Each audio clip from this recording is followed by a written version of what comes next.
Visit them today for the kind of bargains you could only get on Labor Day. Don't wait. The sale ends this weekend. And now the weather. The latest official forecast from the National Weather Service tells us that it will be sunny and warm for the balance of the day, a high in the 90s. Clear and balmy tonight with a low in the 70s. Tomorrow, more of the same. Perfect weather for this Labor Day weekend. That's the news and weather up to the moment. Tune in again in 30 minutes.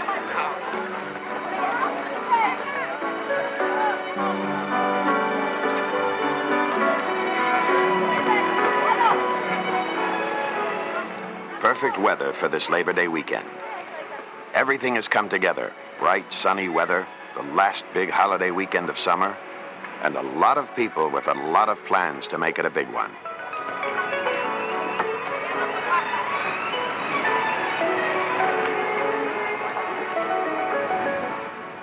They've packed themselves into cars, trailers, campers, and then packed those onto crowded highways, bridges, causeways. And when they get there, they'll sail, swim, and sun, and, just maybe, stand in the path of disaster.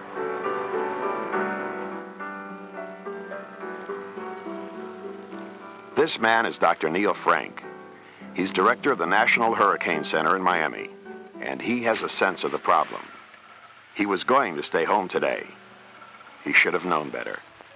Sorry to spoil your weekend. Yeah, it looks like we may have another Labor Day storm, huh? Yes, I'm afraid so. As you can see here, there's been an awful lot of development in the last 24 hours, so this is certainly a system that's going to develop. Okay, now this is one that came off of Africa a couple days ago, Yes, about right? 3 days ago. Have we had any ship reports? We've had some ships very near, but not right in it, but enough to establish the circulation. Okay, what's the status of recon? We have a reconnaissance flight all set up. The plane is leaving Mississippi this afternoon for Puerto Rico, and he'll be out in the storm area the first thing in the morning. Now, he has plenty of time. He has plenty of time to make it. Well, let's see what it looks like on that movie loop. Okay. John, how many hours does this loop cover? It covers a 6-hour period. The last one was 2 hours ago. Well, you can certainly see that it's better organized today than it was yesterday. Yes, it is, and it's becoming a little better organized. The NOAA weather satellite picture, the first line of defense in hurricane forecasting. No. Individual pictures are joined to form a loop, a precise picture of the behavior of this storm. Satellites are used to watch the weather, to track the storms. And they're part of a broad base of technology and expertise, machines and people, all aimed at getting the information in, making some sense of it, and getting it out as fast as possible.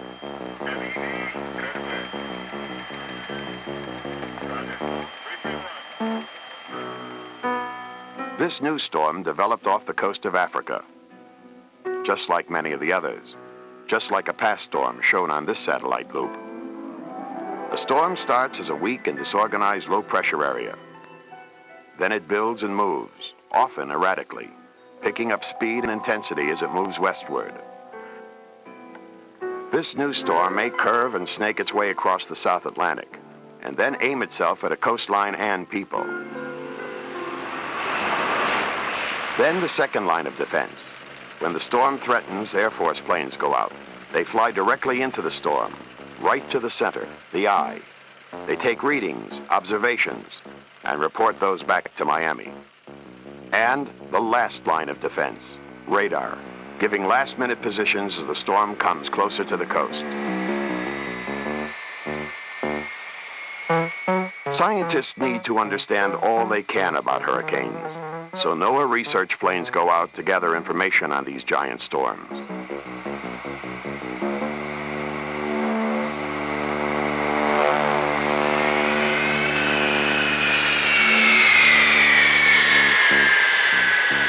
The lesson of history is that we can't know too much.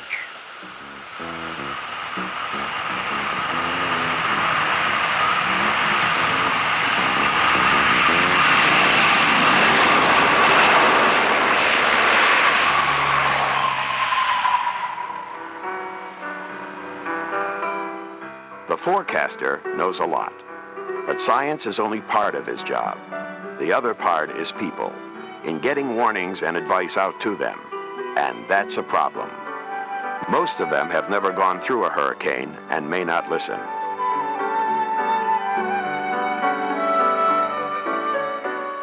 people. In Galveston, Texas, at the turn of the century, a hurricane did hit, and 6,000 people were killed. In 1928 in South Florida, 2,000 dead. In 1938 in the Northeast, 600 lives lost, and not just coastal residents. In 1972, the remains of Hurricane Agnes swept inland, and 118 died. The lesson of history is that it repeats itself. The problem is growing because the population is growing. Millions have moved to the beaches, the coastal areas, attracted by the lifestyles there. In 10 years, the population jumped by 40%. Many of them came from areas far away from the coast, and they don't know that people hundreds of miles from the center of a hurricane are in danger. And until they're hit by a storm, many of them won't give it much thought. South or north, all over, they've come to feel secure in their houses or in their high-rises. Even in their mobile homes, they feel secure, but they're not. When a storm threatens, what's the decision? Stay or go? Getting out may be the only answer. And that's another problem. Getting out may mean traveling over bridges and causeways. Sometimes there's only one way out. The Florida Keys, the ocean beaches of Maryland, New England. Those who don't listen or wait too long may find themselves in real trouble. And now, this new storm. In Gulfport, Mississippi, Wade Geis. He's Civil Defense Director for that region. Oh, yes. The people of the Mississippi Gulf Coast are monitoring this storm. You can rest assured of that. You know, today was a day very much like the day that Hurricane Camille hit Harrison County and the Mississippi Gulf Coast. Beautiful sunny day in 1969. I'd like to show you the extent that one of our citizens went to provide hurricane protection. Let me show you a hurricane-proof house.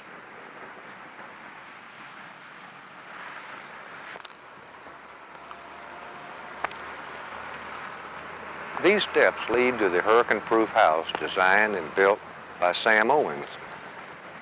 Sam took a lot of pride in the construction of this structure. He personally examined every tie-down bolt, every piece of structural steel, every foot of concrete that was laid.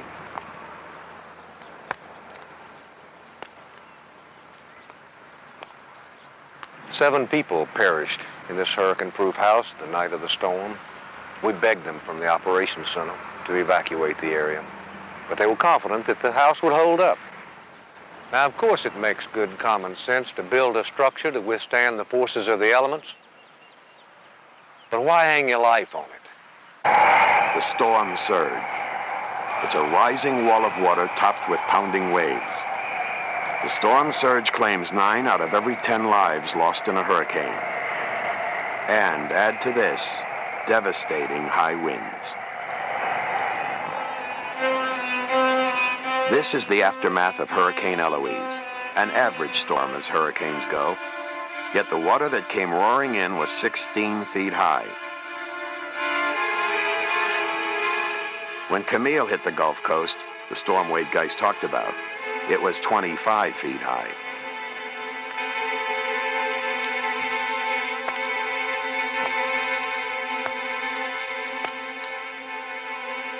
Away from the coast, a storm can cause other problems.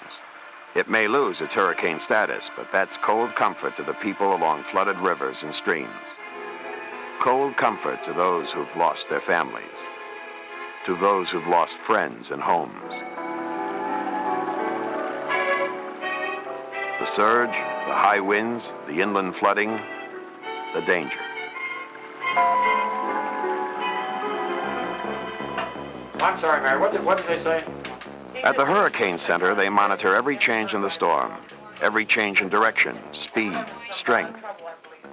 They've issued a hurricane watch, a first stage alert. And they've named this storm Chris. A, B, C for Chris. The third one this season. It could strike within 36 hours. As they post the watch, the complex machinery of community action is set into motion.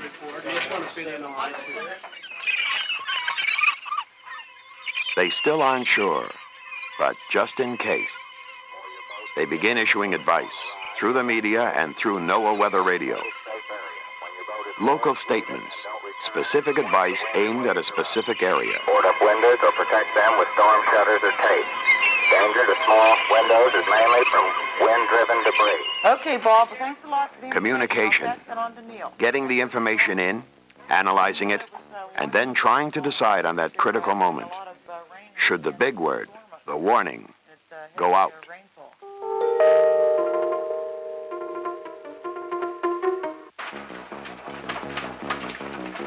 Wire services and television and radio and newspapers and the NOAA weather radio, they're all there, ready. The center is evaluating all the information, ready to make the decision.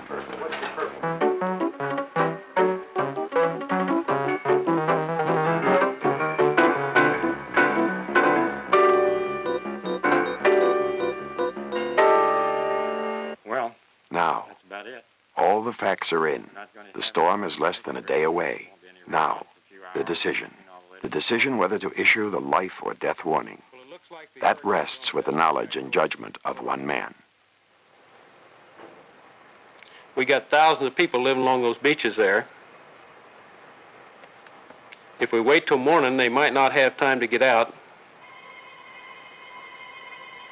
Let's put up the warning.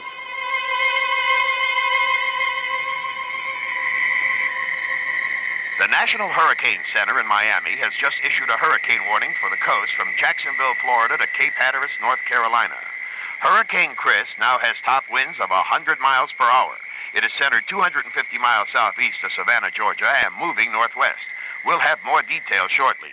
Stay tuned to this station for the latest weather information and emergency instructions.